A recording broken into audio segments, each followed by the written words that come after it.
Si vous aimez les plantes, si vous aimez le jardin, si vous êtes curieux de la nature, restez avec nous pour ce nouveau numéro des Passionnés.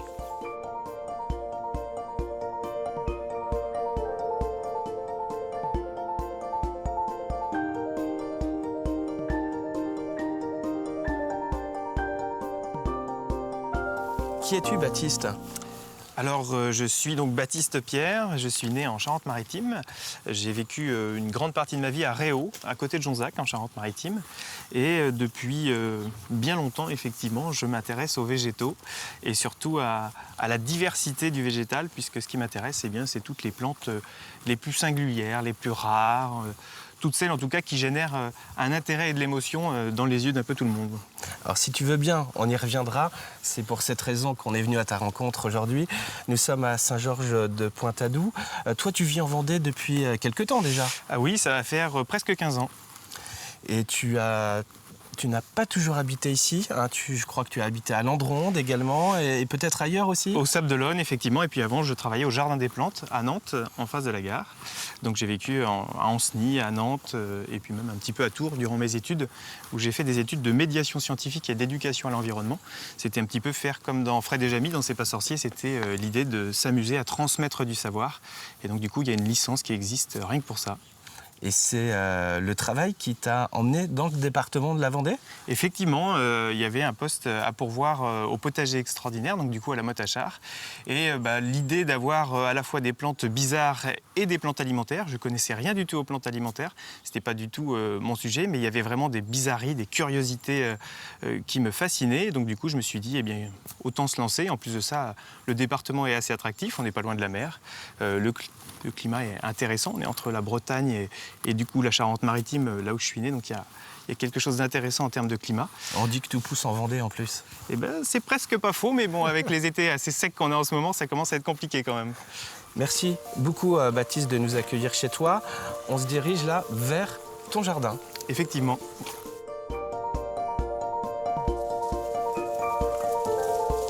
Curieux.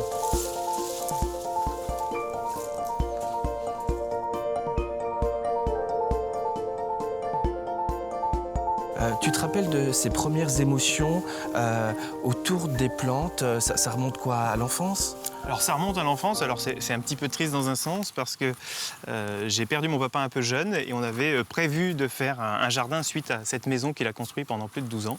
Et malheureusement je l'ai perdu, mais j'ai eu la chance d'avoir autour de moi des gens qui aimaient pas mal le jardin, entre autres la grand-mère de ma cousine, la personne qui me gardait quand j'étais petit et puis surtout ma tante aussi qui m'a pas mal aidé.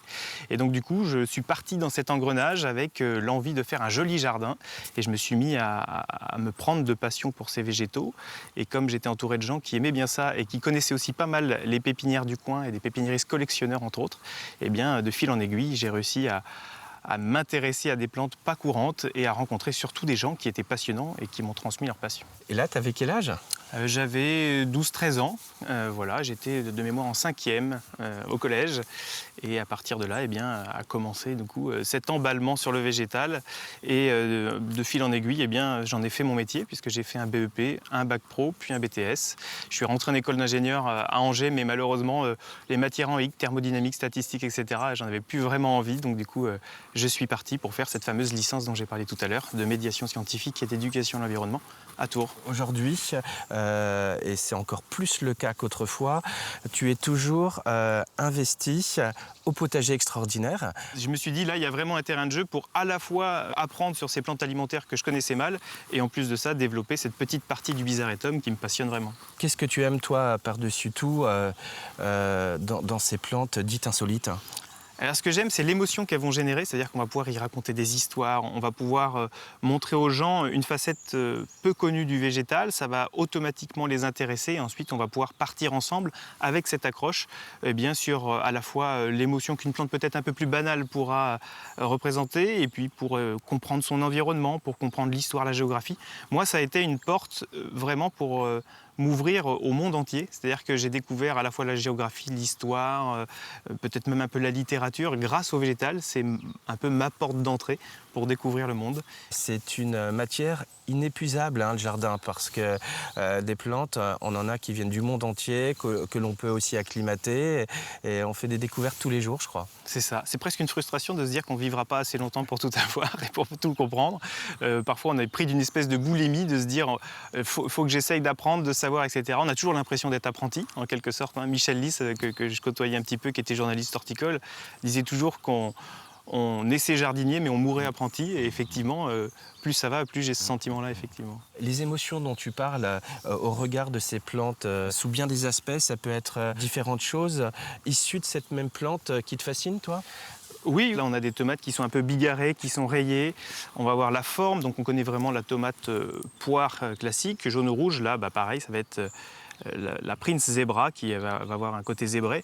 Donc moi, si tout le monde connaît la poire rouge et la poire jaune en tomate, eh bien j'ai préféré leur dire il y en a une qui est vachement bien, qui est zébrée, qui a un bon goût en plus. Voilà. Et du coup, c'est toujours surprendre, toujours avoir cet étonnement chez les gens et toujours se dire il y a quelque chose à découvrir. Cette envie de se dire je ne me contente pas à ce que je sais, j'essaye de me faire surprendre et de me bousculer pour essayer de découvrir le monde tel qu'il est vraiment et pas tel que je l'ai appris et d'une manière assez figée.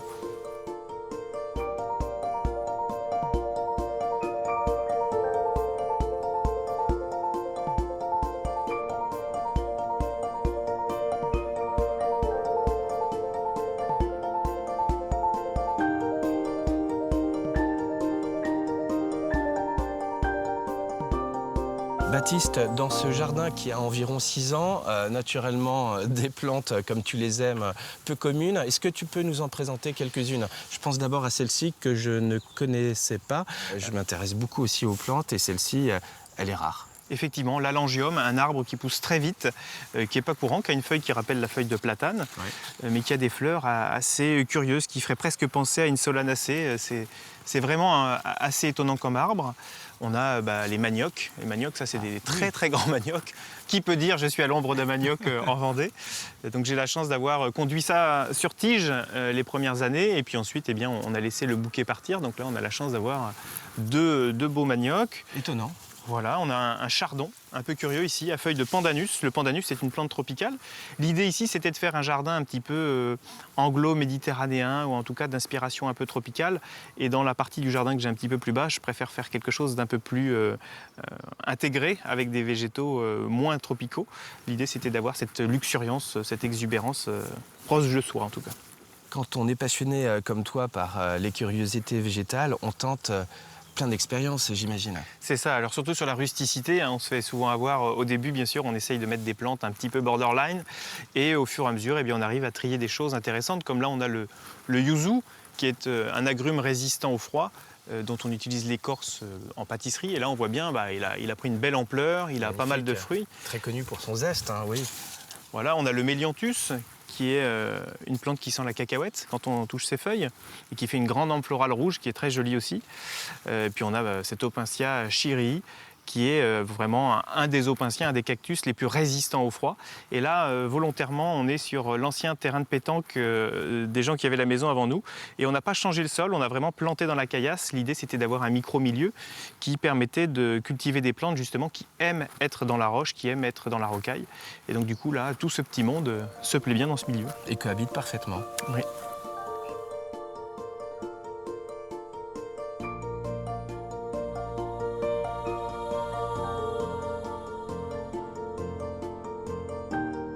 Baptiste, est-ce que ces curiosités végétales que tu possèdes ici au jardin te surprennent, allez, on va dire presque tous les jours?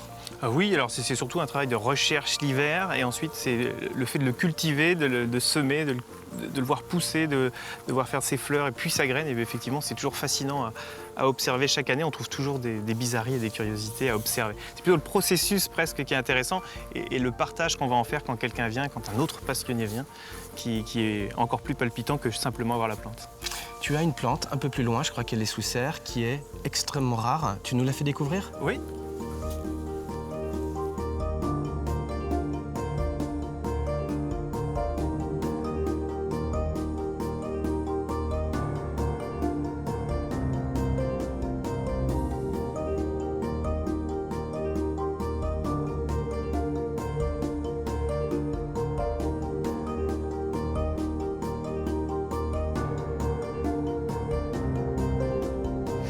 Donc la voici.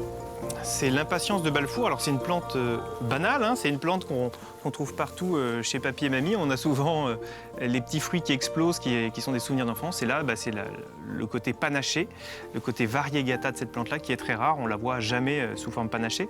Ça fait 2 ans que j'arrive à maintenir cette plante-là de bouture, mais on va essayer de faire en sorte que peut-être elle sera fidèle de semis. C'est un petit peu le mystère. Voilà, et puis ce sera l'occasion de la partager avec d'autres passionnés. Avoir une rareté, c'est un peu le Graal, hein, surtout quand on n'en voit absolument aucune autre par ailleurs.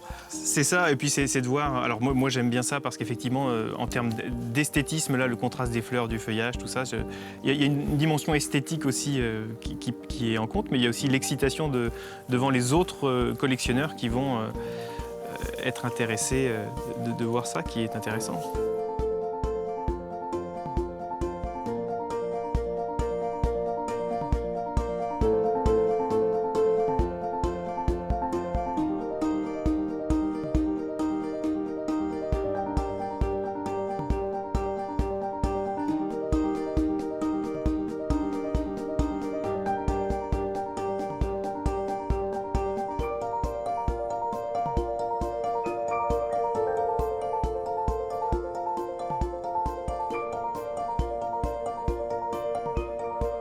Baptiste, cette passion que tu as pour les plantes, on le sent bien, hein, tu aimes la partager, c'est ce que tu fais si bien au potager extraordinaire à La Roche-sur-Yon. Tu as aussi le Jardin des Curieux, c'est un site internet où tu fais découvrir plein de plantes insolites. C'est ça, c'est un site web où on peut acheter à la fois des graines et des plantes qui sont produites ici en bio.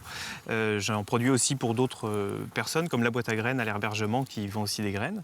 Et l'idée c'était aussi de le partager, donc il y a une chaîne YouTube, il y a Instagram, il y a Facebook. Bref, en tout cas, il y a plein de réseaux, de canaux avec le Jardin des Curieux qui permettent de partager cette passion et puis d'échanger aussi avec d'autres passionnés qui, avec qui on se partage des graines, quoi. Bon, bah écoute, c'était super, j'étais ravi de faire cette émission avec toi, Baptiste. Merci beaucoup de nous avoir fait partager cette passion que tu as pour cette nature peu commune que sont ces plantes insolites. Nous, on se retrouvera bientôt pour une autre émission des passionnés et ce sera naturellement toujours sur TV Vendée.